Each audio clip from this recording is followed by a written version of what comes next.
nakapansin sa iyong mga kapaligiran.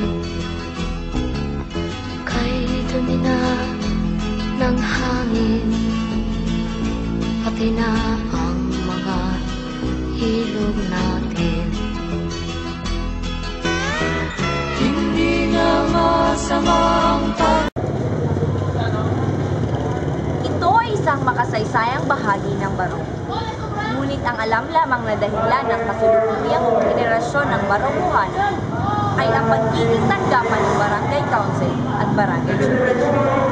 Hindi nila alam na sa kabila ng malalakas na hiyawan at palakpakan sa tuwing may dinadaos na pagdiriwang o palaro sa gymnasium ay may isang malungkot na bahagi ng kasaysayan. Nandito mismo sa kinatatayuan ng gymnasium na ito ang dating kabigha-bighaning Macupa River. Tinawag itong Macupa River dahil maraming puno ng makupa na nakapaligid dito. Bukod sa makupa ay marami ring puno ng barubo dito na sa kalaunan nawala rin dahil ginamit sa pagtayo ng bahay at paggawa ng bangka. Ayon sa pamilyang Espina na dito mismo naninirahan sa gilid ng Sapa noong unang panahon, napakalinaw ng tubig dito kaya dito sila naliligo at naglalaro. Dahil mahigit 1 kilometro lamang ang layo nito mula sa baybayin, pumapasok dito ang mga isda tulad ng dagit, tigiro at iba pa tuwing high tide. Hindi ko lubos maisip kung paano nasira ang Sapa na iyon na isa sana sa mga natatanging yaman ng Barong.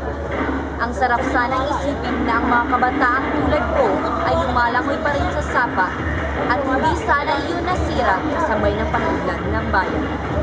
Tangi ang larawang ito na iginuhit ni Ginoong Asinito Espina na lamang ang natatanging mukha ng isang nasirang paraiso.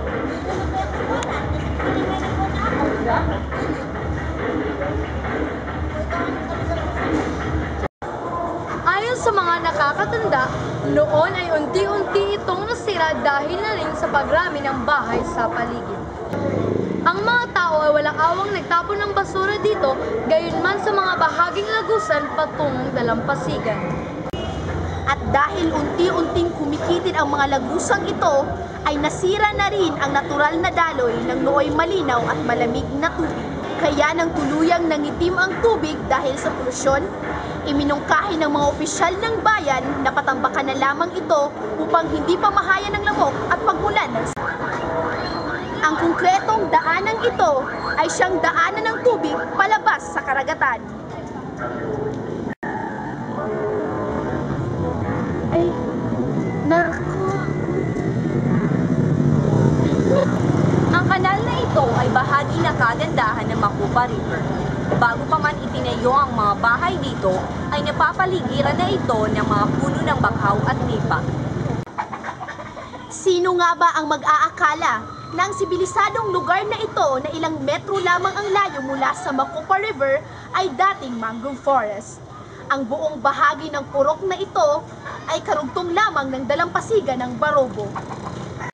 Hindi maikakaila na ang yaman ng kalikasan ang siyang nagbigay daan tungo sa kaunlaran. Ito ay isang masakit na katotohanan, subalit kailangan nating harapin.